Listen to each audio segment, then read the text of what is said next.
남양주 5선거구를 지역구로 두고 있는 더불어민주당 김창식 경기도의원 만나보겠습니다. 환영합니다. 안녕하십니까. 네, 반갑습니다. 어서 오십시오. 예.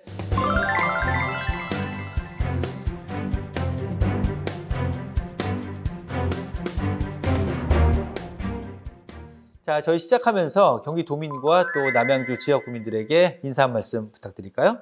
안녕하십니까. 경기 도민 여러분, 그리고 남양주 시민 여러분, 더불어민주당 남양주 별내 출신 김창식 의원입니다. 반갑습니다. 네. 자, 벌써 의회에 입성한 지 6개월이 됐거든요. 6개월 좀 어떻게 느끼십니까?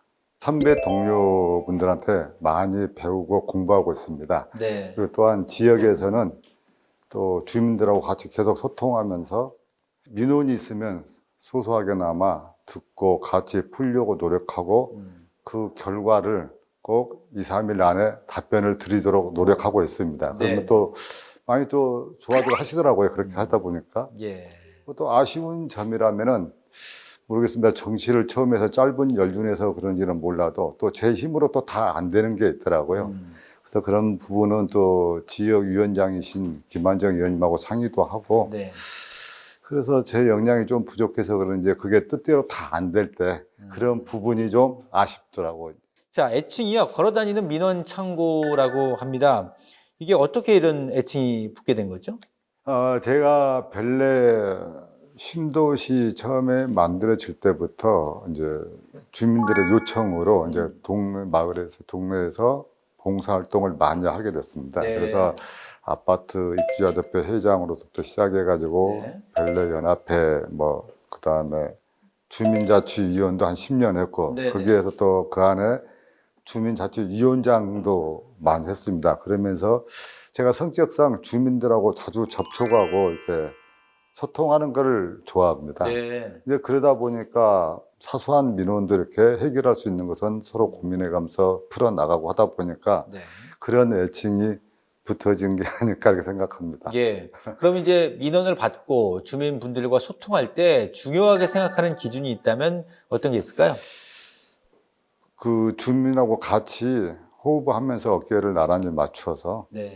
들어주려고 노력하고 그 사람들이 오죽 답답하면 나한테 이런 이야기를 할까 하면서 그런 자세로 항상 같이 상생하고 협동하면서 임하고 있습니다. 예, 예. 그래도 이제 민원이라는 게 가급적이면 해결되는 게 좋을 텐데 이렇게 좀 안 되는 비율이 더 높은 것 같더라고요. 그럴 때는 좀 마음이 불편하지 않으세요? 아무래도 불편합니다. 네. 그렇지만은 제가 그 민원 제기하신 분한테 설명을 해드립니다. 이거를 노력을 해봤는데 예. 잘 안 되더라. 그래서 왜 안 되는지 그런 부분에 대해서 설명을 해드리면은 또 대부분 다 이해를 하시더라고요. 아, 그래요? 예. 네. 그래서 그분들도 이렇게 답답하니까 그런 말씀을 하시는 것 같은데 그래서 그런 점에서 받아들여 주시면 저도 또 보람도 좀 느낍니다. 그러시군요. 네. 예. 그 주민자치위원장 3년 하시고 그 전에 주민자치위원까지 하면 9년 정도 이렇게 지역에서 봉사활동을 꽤 오랫동안 하셨는데요. 정치권에 이렇게 입문하시게 된 계기는 뭐 주변에 어떤 권유가 좀 컸던 건가요? 어떤 계기가 있었을까요? 아무래도 이제 주민들하고 자주 소통하고 이제 오랫동안 이제 봉사를 하면서 네. 더 좀 큰 일을 좀 했으면 좋겠다 이런 권유도 있었고 네네. 또 지역위원장이신 김한정 의원님께서도 또 한번 일 좀 해봤으면 좋겠다 이런 것도 있었습니다. 예, 그래서 예. 이렇게 민원을 이렇게 받아서 해결해주고 같이 노력하다 보면 좀 어려운 점도 안 되는 부분도 있었기 때문에 차라리 정치에 나가서 네. 하면은 좀 더 많은 도움을 좀 드릴 수 있지 않을까. 이 남양주 지금 지역구가 별내면과 별내동 이렇게 돼 있잖아요. 네, 네. 중요하게 좀 파악되는 현안들은 지역구에서 어떤 것들이 있나요, 지금? 지금 우리 별내동 같은 경우는 보면 인구가 이제 8만이 넘었는데요. 네. 지금 이제 물류 창고가 가장 화두가 됐고 그리고 내년 연말이면은 8호선이 네. 이제 별내까지 개통 예정입니다. 근데 이거를 이제 별가람역까지 연결하는 문제, 또 별가람역이 4호선 역인데요. 거기 연결하는 문제, 그리고 아무래도 신도시를 개발할 때게 이게 주차장 같은 게 좀 많이 부족하게 되어 있습니다. 네. 이런 게 가장 과제라고 생각합니다. 그래서 예. 그런 부분들은 지역위원장이신 김한정 위원님과 자꾸 소통하면서 대화 나누고 있습니다. 예. 그 물류창고라고 얼핏 이제 간략하게 말씀해 주셨는데 조금 어떤 내용인지 부연 설명을 해 주신다면요? 우리 별내동의 그 초등학교 인근에 그 대형 물류창고 시설이 들어옵니다. 네. 이제 지금 이미 공사를 시작을 했는데 시에서 이제 공사 중지 명령을 내렸습니다. 네. 그래서 공사를 중지를 안 하죠. 공사 진행을 안 하고 있다가 이제 그쪽에서 또 뭐 소송을 제기를 했나 봐요. 그래서 이제 다시 그쪽에서 승소를 해가지고 지금 공사를 조금씩 또 진행하고 있나 봅니다. 네. 그래서 이제 그런 부분이 참 걱정입니다. 예. 그 원래 창고 건축 허가를 했잖아요. 네. 허가가 됐는데 그 남양주시가 허가를 줬단 말이에요. 근데 이 주민들은 왜 반대를 하는 겁니까? 아무래도 대형 물류 창고 시설이 들어오면은 그 대형 차량들이 일일 뭐 1,000대 이상의 통역을 한다고 하고 또 주변에 초등학교가 있습니다. 그래서 어린이들 통학에도 문제가 되고 여러 가지 또 환경에도 문제가 되고 왜냐면 우리는 대형 차량들이 들어오면은 이렇게 요즘처럼 날이 춥다거나 하면은 이거 시동을 끄고 있는 게 아니고 켜놓고 있으면은 뭐 대기 오염도 나올 것이고 하니까 여러 가지로 해서 문제들이 참 많아서 주민들은 결사적으로 반대를 하는 상황입니다. 예. 그 별내면 별내동이 인구 차이도 좀 나고 색깔이 좀 다르잖아요. 네. 신도심, 구도심 그런 느낌이 있던데 네. 아무래도 이제 함께 지역구로 두고 있기 때문에 그런 부분에 대한 좀 고민도 있으실 것 같아요. 아무래도 별내 행정구역이 이제 면이 위니까 이제 면에서 동으로 이제 별내동이 이제 분동이 되면서 네. 별내면의 인구가 2만이고 별내동은 8만인데요. 네. 8만이 넘었는데 아무래도 별내면에 계신 분들은 이 소외감을 좀 느끼는 부분이 많습니다. 이제 별내동 같은 경우는 지하철도 4호선, 8호선이 들어오고 경춘선도 있고 하지만은 별내면 같은 경우는 지하철도 안 들어오고 이제 인구가 적다 보니까 대중교통도 불편하고 그리고 이제 가로등 정비 사업이라든지 내가 이제 그 주민들하고 나가서 이렇게 밤에 다다녀 보니까 뭐 조명 시설이라든지 CCTV라든지 여러 면에서 좀 많이 좀 열악합니다. 그래서 거기에 좀 많이 좀 도움이 됐으면 하는 생각에서 많이 좀 염치게 움직이고 있습니다. 예, 알겠습니다.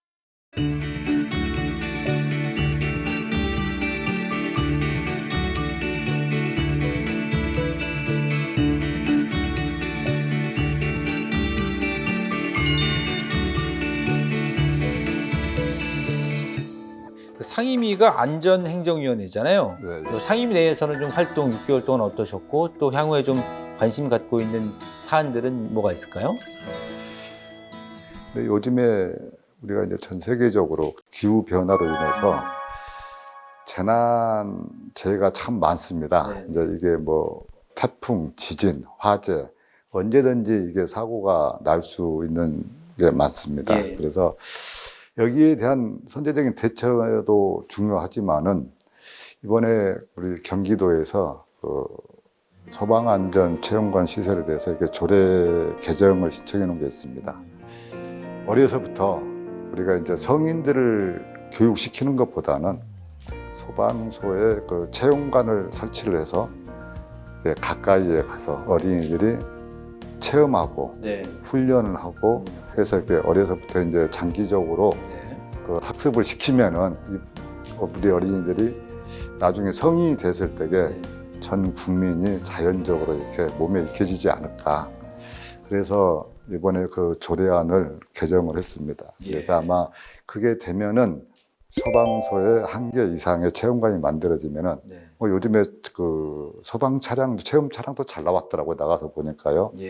그래서 소방서에서 뭐 유치원이든 초등학교든 찾아가서 이렇게 체험도 할 수도 있고 그런 게 좀 참 도움이 될까 싶어서 거기에 노력하고 있습니다. 이렇게 좀 됐으면 좋겠습니다. 예. 좀 편안한 얘기를 해보죠. 그 가족분들은 이번에 이제 도의원 되신 우리 김 의원님 보면서 어떤 말씀들을 많이 해주세요? 저는 이제 딸이 둘 있는데요. 저희들이 처음에 정치하는 걸 쏠게 달가워 하지는 않았었습니다.